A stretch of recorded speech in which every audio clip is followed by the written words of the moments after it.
오늘 하나님 말씀 구약 호세아 1장 7절부터 11절까지 말씀입니다. 구약 1256페이지가 되겠습니다. 1256페이지 구약 호세아 1장 7절부터 11절까지 구약 1256페이지가 되겠습니다.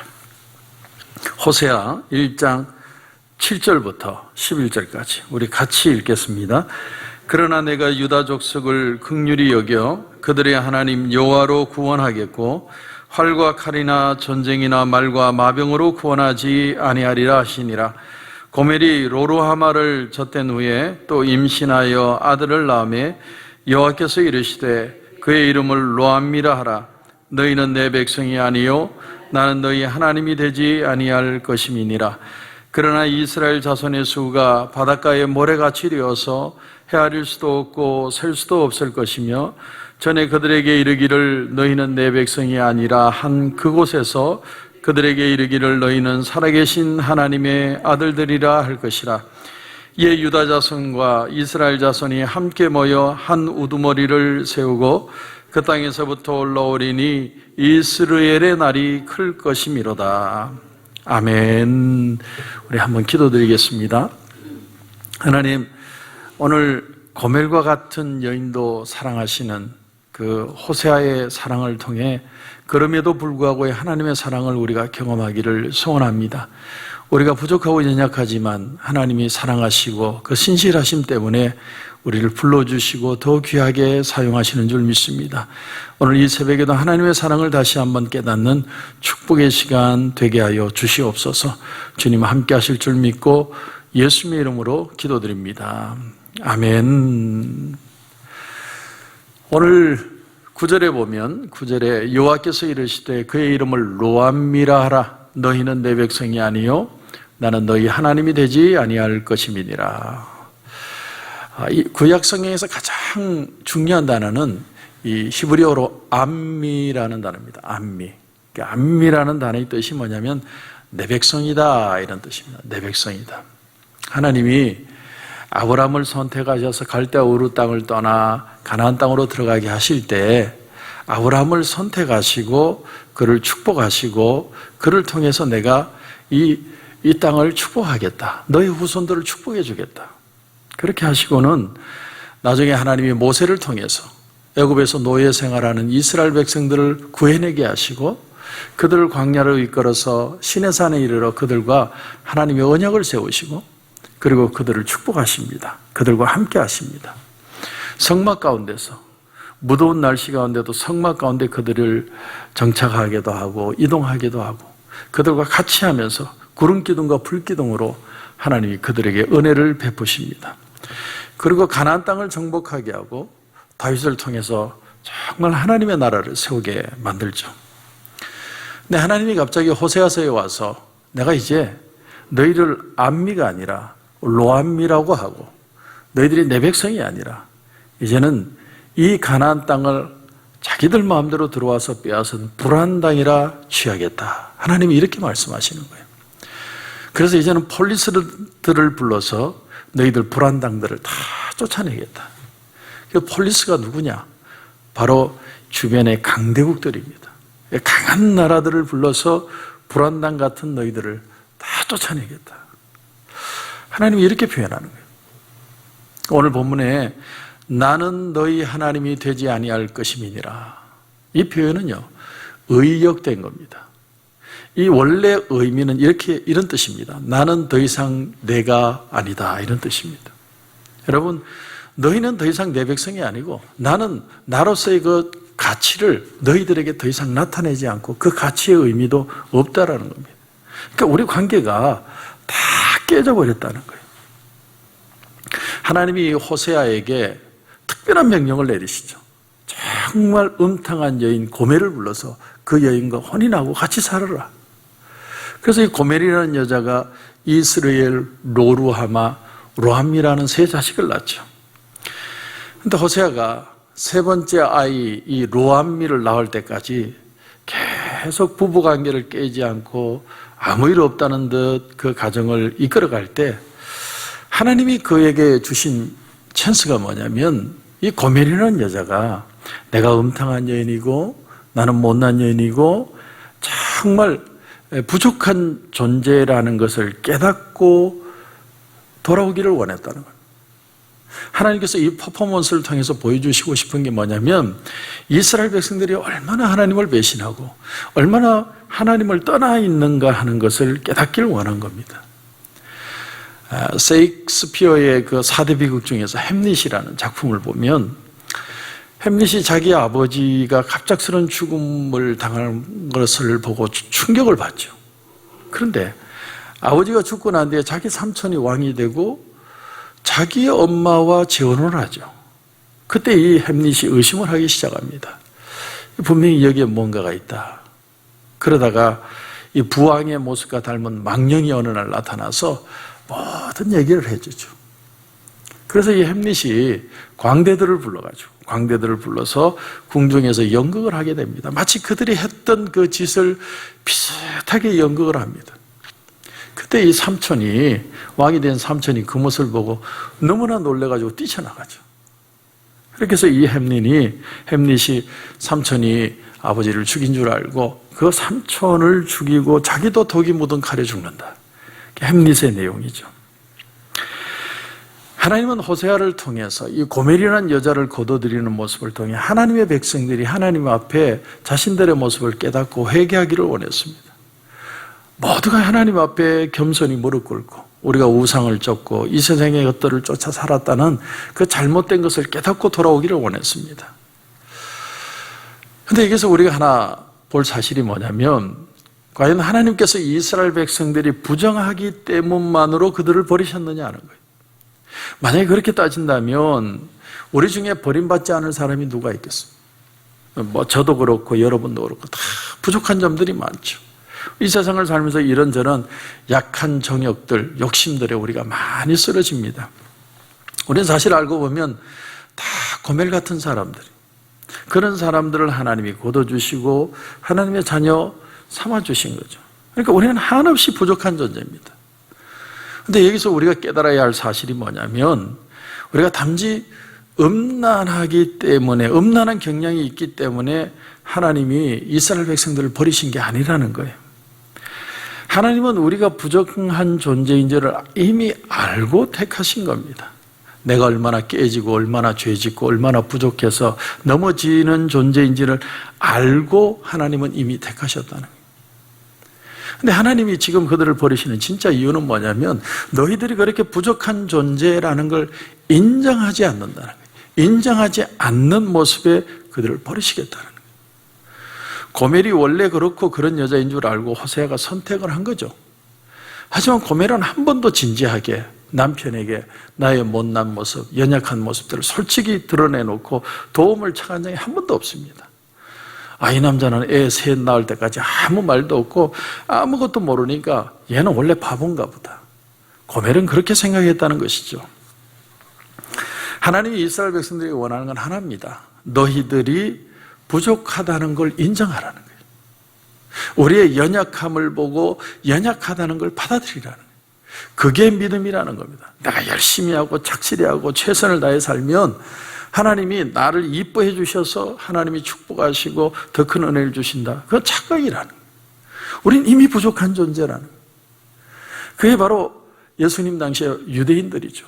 그들은 율법을 가졌고 하나님의 말씀을 지키고 일주일에 2번씩 금식하고 철저하게 11조 바치고 자신들의 그 모습, 자격, 위치, 그것을 가지고 하나님이 사랑할 줄 알았습니다. 우리도 마찬가지입니다. 우리가 이만큼 애쓰고 수고하고 땀 흘리고 그러니까 하나님이 나를 이쁘고 착하게 봐주신다. 그게 아니죠. 우리가 우리 자신 스스로를 믿는 게 아니라 철저하게 하나님을 믿으라는 겁니다. 우리가 정말 하나님의 하나님됨을 인정하고 하나님 앞에 나오면 하나님이 우리의 하나님이 되어주시겠다는 겁니다. 하나님이 은혜 주시는 게 당연한 게 아니고 참 부족하디 부족하고 나는 정말 자격이 없지만 하나님이 나를 불러주셨다면 그 하나님을 하나님으로 인정할 수 있는, 내가 이렇게 연약한데도 하나님은 나를 사랑하신다는 그것을 인정할 수 있다면 하나님은 언제든 나의 하나님이 되어주시겠다. 그렇다면 하나님이 우리를 택하시고 이스라엘 백성을 택하신 이유가 뭘까? 가장 큰 이유가 뭐냐면 우리를 불쌍해서 불러주신 그 내용 이전에 하나님의 하나님 되심을 나타내시기 위해서라는 겁니다. 하나님이 얼마나 크고 하나님이 얼마나 놀랍고 하나님의 그 사랑이 얼마나 넓은지를 보여주시기 위해서 우리를 불러주셨다는 거죠. 이 세상에 훌륭한 부모나 선생님들은 똑똑한 애들 불러가지고 똑똑한 애들 공부시켜서 그 아이들로 세상에 탑이 되게 만드는 겁니다. 좋은 학원은요, 공부 못하는 애들 불러가지고 공부 잘하게 만드는 게 아니고 똑똑한 놈들 불러서 좋은 데 보내는 게 좋은 학원이죠. 하지만 하나님이 하시는 일은 도저히 이 세상에 가능성 없는 사람들, 참 내가 봐도 참 부족하고 쓰러지기 연약한 사람들을 불러서 하나님의 사랑으로 그들을 변화시키겠다는 거예요. 그래서 하나님의 사랑이 얼마나 큰지를 그들에게 보여주시고야 말겠다라는 거예요.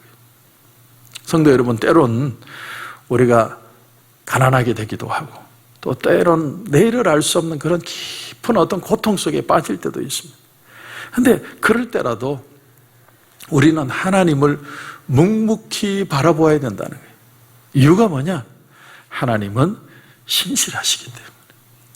하나님의 신실하심이 우리를 초이스한 거지 우리의 불쌍함이 하나님 앞에 이뻐 보이는 게 아니라는 거예요. 그분의 신실하심 때문에 오늘도 우리를 부르셨대요. 자, 오늘 10절을 한번 보십시오. 10절을 보시면 그러나 이스라엘 자손의 수가 바닷가에 모래같이 되어서 헤아릴 수도 없고 셀 수도 없을 것이며 전에 그들에게 이르기를 너희는 내 백성이 아니라 한 그곳에서 그들에게 이르기를 너희는 살아계신 하나님의 아들들이라 할 것이라. 9절에서는 넌 내 백성이 아니다, 로합니다, 난 너희 하나님이 아닐 것이다, 그렇게 얘기하시다가 갑자기 그러면서 10절을 시작하는 겁니다.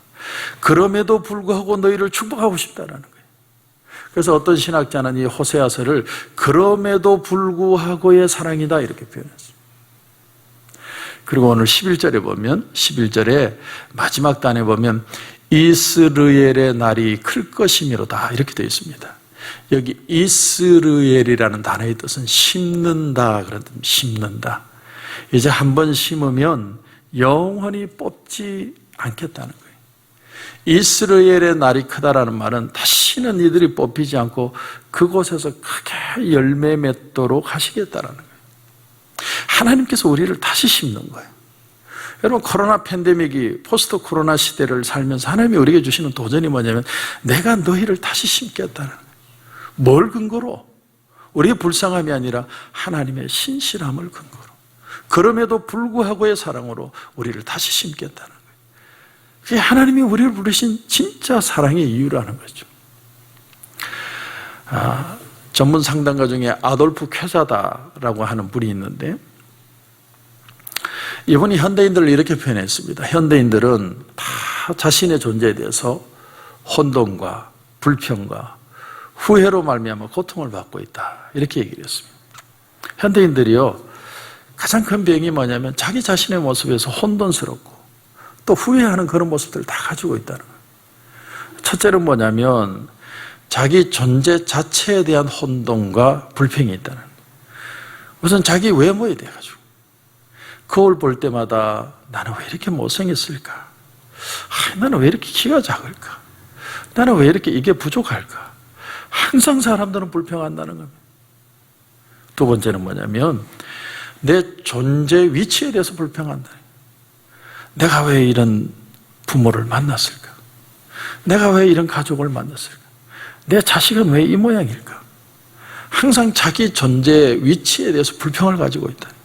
내가 있는 이 자리가 너무 불평스럽다. 세 번째는 뭐냐면 자기가 행한 일에 대한 후회가 있다는 거예요. 사실은 누구나 자기가 한 일에 대해서 만족하는 사람 드뭅니다. 다들 생각해보면 내가 그때 왜 그랬을까? 좀 더 잘할 건데, 더 열심히 살 건데, 다 그런 어떤 마음들을, 부족함들을 느끼고 있다는 겁니다. 여기에 대해서 아돌프 쾌자다는 이런 인간의 현대인의 그 부족한 모습 속에서 구제받을 수 있는 길, 그것을 세 가지를 얘기했습니다. 첫째는 뭐냐면 과거와 화해하라. 참 재밌는 말인데 과거와 화해하라. 지난 날에 대해서 너무 아파하지 말라는 거예요. 지난 날은 지난 날이고 그 날도 가치가 있고 그 날이 있었기에 오늘 내가 있다라는 거예요. 그래서 과거와 화해해라. 두 번째는 뭐냐면 비현실적인 기대를 버리고 실제에 대해서 감사해라. 실제에 대해서. 오늘 이 자리에 나를 용서하고 내게 주신 거 만족할 줄 알아라. 예. 저도 인간인지라 참 이 백신 맞은 사람들 뭐 5만 불 준다, 150만 불 준다 그럴 때 혹시나 예, 인간이니까. 근데 답은 역시나 예. 헛된 꿈을 꾸고 헛된 기대를 하고 이렇게 되면 얼마나 좋을까 그런 생각하지 말고 내게 오늘 주신 것에 만족하면서 내가 지금 살아가는 그날이 행복한 날인 줄 알고 받아들이는 삶을 살아야 된다. 세 번째가 중요한데 세 번째가 뭐냐면 아돌프 켜자다는 지금 모든 상황 속에서 그리고 내 자신의 존재 속에서 하나님의 사랑을 찾아야 된다. 하나님의 사랑. 내 형편, 내 처지에 상관없이 하나님은 나를 사랑하신다. 이 신실한 사랑을 내가 받아들이는, 내가 사는 형편이 어떻든 내가 문제가 어떤 일이 일어나든 어떤 상황이든 이게 하나님의 사랑이고 이것도 하나님의 사랑이다. 그걸 받아들일 수 있어야 혼돈과 불평과 후회에서 내가 그 속에서 벗어날 수 있다. 구제받을 수 있다는 거예요. 말하자면 하나님의 사랑에 대한 확증, 하나님의 내가 자녀 되었다는 그 긍지, 하나님의 은혜에 대한 감사, 이것이 구제의 방법이에요. 여러분, 하나님이 오늘 우리에게 보여주신 사랑은 그럼에도 불구하고의 사랑입니다. 오늘 어떤 일이 일어날지 우리는 알 수 없죠. 오늘 하루를 우리가 또 살고 또 내일이라는 시간을 기대를 합니다. 하지만 오늘 하루를 주신 그 가치, 신실하신 하나님이 오늘 나에게 하루를 주셨다. 그 은혜를 붙들고 받아들이고 감사할 수 있다면 오늘 하루는 우리에게 축복된 하루가 될 것입니다. 그런 은혜가 저와 여러분 가운데 넘치시길 주님의 이름으로 축원합니다. 기도드리겠습니다. 하나님 은혜를 감사합니다. 오늘 이 아침에도 우리가 하나님의 사랑을 배웠습니다. 내가 좀 더 착실하게 살면 하나님이 이뻐해 주시는 게 아니라 이미 부족한 줄 알고 나를 불러주셨다는 사실, 하나님의 그 신실하심 때문에 나를 붙들어 가실 것이라는 사실, 그 은혜를 붙들고 그럼에도 불구하고의 사랑 안에서 다시 한번 새 힘을 얻고 오늘 하루도 당당하게 걸어가는 하루가 되게 하여 주시옵소서. 오늘도 주님 기도하는 가운데 큰 은혜 주실 줄 믿고 예수님의 이름으로 기도드립니다. 아멘.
있습니다.